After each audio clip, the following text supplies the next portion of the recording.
আসসালামু আলাইকুম। আমরা এই মুহূর্তে আছি ওরাকল বিসিএস টাঙ্গাইল শাখায়। আজকে কথা বলবো ওরাকল বিসিএস টাঙ্গাইল শাখার শিক্ষার্থী হারুনের সাথে। হারুন, কেমন আছো? জি আলহামদুলিল্লাহ। তোমার পরিচয় সহ সবকিছু বলো সকলের উদ্দেশ্যে। আচ্ছা, আসসালামু আলাইকুম। আমি মোহাম্মদ হারুনুর রশিদ। আমি ওরাকল বিসিএস টাঙ্গাইল শাখার সাথে প্রায় 3.5 বছর যাবত জড়িত আছি। তো এখানে আমি আমার লেখাপড়া শুরু চাকরির জন্য আমি শুরু থেকেই ওরাকল বিসিএস এ ভর্তি হই। ভর্তি হওয়ার পর হচ্ছে এখানে নিয়মিত লাইব্রেরি ইউজ করতাম, ক্লাস করতাম। আর এখানে সবচেয়ে প্লাস পয়েন্ট হচ্ছে যে আমাদের যে লাইব্রেরিটা সেটা হচ্ছে এসি করা, প্লাস হচ্ছে আমাদের ক্লাস এসি করা। দেখা যাচ্ছে যে এখানে আমরা সকাল 8টা থেকে রাত 10টা পর্যন্ত একদম একটানা পড়তে পারতাম। প্লাস এখানে হচ্ছে নামাজের ব্যবস্থা, তারপরে খাবার নিয়ে আসা, দুপুরের ভিতরে খাবার দাবার খাওয়ার ব্যবস্থা ছিল। যার কারণে দেখা যাচ্ছে যে আমি টানা এখানে পড়তে পারতাম। যে টাঙ্গাইলে যতগুলো লাইব্রেরি আছে আমি একদম বুকে হাত দিয়ে বলতে পারি তার মধ্যে one of the best Oracle BCS Tangail শাখা। আর আরেকটা হচ্ছে যে আমি ক্লাসে যদি আমার কোনো প্রবলেম হতো, দেখা যাচ্ছে যে ক্লাস শেষে স্যারকে বলতাম স্যার আমি এই জিনিসটা বুঝিনি, তো ওই টপিকসটা দেখা যাচ্ছে যে স্যার আমাকে খুব সুন্দরভাবে উপস্থাপন করে সুন্দরভাবে বুঝিয়ে দিত।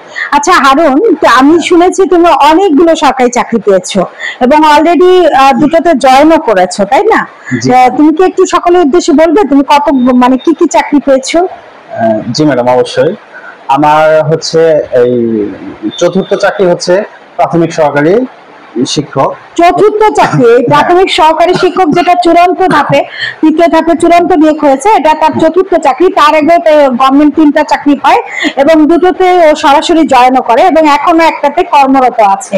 তো সেটা কোন কোন চাকরি আছে তোমার? হ্যাঁ, আমার প্রথম চাকরি হচ্ছে বাংলাদেশ রেলওয়ে। বাংলাদেশ রেলওয়ে এটাতে আমি জয়েন করি। জয়েন করার পর চট্টগ্রামে এটাতে আমার জয়েনিং ছিল। ওখানে জয়েন করি, ওখান থেকে আমাকে পোস্টিং দেওয়া হয় ফেনীতে। তো আমি হচ্ছে ফেনীতে যাই 6 তারিখে জয়েন করার জন্য। এর মধ্যে আমার ঢাকা চট্টগ্রাম যে তৃতীয় ধাপের রেজাল্ট হয়েছে, এটা আমার ভাইবা ছিল, যার কারণে আমি আর্লি চলে যাই। গিয়ে ওইখানে যখন জয়েন করবো এর মধ্যে আমার বাংলাদেশ বনশিল্প উন্নয়ন কর্পোরেশন এটাতে জব হয়। তো ওইটাতে আমি রিজাইন দিয়ে আমি হচ্ছে ইয়েতে চলে আসি, বাংলাদেশ বনশিল্প উন্নয়ন কর্পোরেশন, এটাতে আমি জয়েন করি। তো এর মাঝখানে আমার আরেকটা ভাইবা ছিল, সেটা হচ্ছে এসএফডিএফ। আচ্ছা, তো আমি এটাতে ভাইবা দিতে যাচ্ছি, এর মধ্যে আমার আরেকটা ফোন আসে বিমান বাংলাদেশ এয়ারলাইন্স, এখানে আমার আরেকটা জব হয়। আমার তাহলে ফার্স্ট জব হচ্ছে বাংলাদেশ রেলওয়ে, দ্বিতীয় জব হচ্ছে বাংলাদেশ বনশিল্প উন্নয়ন কর্পোরেশন এবং তৃতীয় জব হচ্ছে বিমান বাংলাদেশ এয়ারলাইন্স। এবং আরো কিছু ভাইবাও তুমি দিয়েছো, তাই তো? হ্যাঁ, গতকালকে আমার ভাইবা ছিল মৎস্য অধিদপ্তরে ভাইবা। সেটা ভালো হয়েছে অবশ্যই। গতকালকে যখন আমি আসি রাতে 7:30 হবে, তখন আমি প্রাথমিক সহকারী শিক্ষক নিয়োগ তৃতীয় ধাপে চূড়ান্ত রেজাল্টের মেসেজ পাই এবং আর কি আমি চূড়ান্ত ভাবে এটা নির্বাচিত হই। তার মানে খেয়াল করেন, একটা সরকারি চাকরি আপনার যত আপনি ধাপে গিয়ে যাবেন, নবম ক্যাডারে আসার আগে, মানে আপনি ফার্স্ট ক্লাস গেজেটেড কর্মকর্তা হওয়ার আগে, বিশেষ ক্যাডার হওয়ার আগে অবশ্যই গভর্নমেন্ট অনেকগুলো চাকরি পাবেন।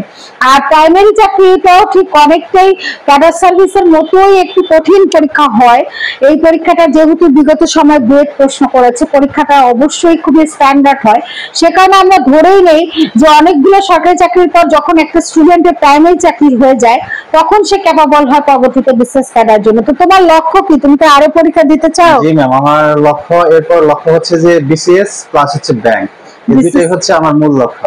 আরো পরীক্ষা দিতে চাও? আরো পরীক্ষা দিব। এবং আমার সবচেয়ে ভালো বিষয়টা হচ্ছে যে আমার এখনো অনেক বয়স আছে, প্রায় 2.5 বছরের মতো। আলহামদুলিল্লাহ, তাই এই সময়টা কাজে লাগাতে বিসিএস 2.5 বছর মানে 30 থেকে আড়াই নাকি 32 হওয়ার পরে? না, 32 যদি হয় তাহলে আমার হচ্ছে 4.5 বছর হয়ে যায়। আলহামদুলিল্লাহ, ইটস আ লং টাইম। আচ্ছা, যাই হোক, আমি জানি যে এত সময় তোমার দরকার হবে না। তুমি অল্প সময় চেষ্টা করলে তুমি আরো ভালো কিছু করবে, আরো সফল হবে। এবং প্রাথমিক শিক্ষক নিয়োগে জয়েন করছো তো নাকি?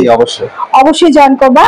এবং তাহলে সবাই একটা জিনিস খেয়াল করেন যে অধ্যবসায় থাকলে, কঠোর পরিশ্রম থাকলে, আপনার যদি টার্গেট ঠিক থাকে, আপনি একের পর এক গভর্নমেন্ট চাকরি পাবেন। তো হারুন, তোমার ওরাকলের টোটাল সার্ভিস নিয়ে কোনো অসন্তুষ্টি আছে কিনা আমি জানি না। ম্যাম, আমি কৃতজ্ঞ ওরাকল বিসিএস টাঙ্গাইল শাখার প্রতি, কারণ এখান থেকে আমি যখন যে সুবিধা মানে স্যারদেরকে বলছি, স্যার আমি জিনিসটা বুঝিনি, সাথে সাথে আমাকে সেই জিনিসটা বুঝিয়ে দেওয়া হয়েছে।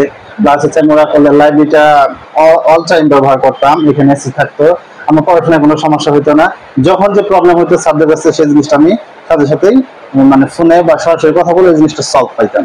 তো আমি ওরাকল বিসিএস টাঙ্গাইল শাখার প্রতি কৃতজ্ঞ। আমি চাই আপনারা ওরাকল বিসিএস আসেন, এখানে আমাদের মাঝে মধ্যে ফ্রি ক্লাস হয়, এখানে ক্লাসগুলো করেন, করার পর ক্লাসগুলো যাচাই করে আমাদের ওরাকল বিসিএস সম্পর্কে ধারণা নেন আসলে টাঙ্গাইলের মধ্যে কোনটা বেস্ট।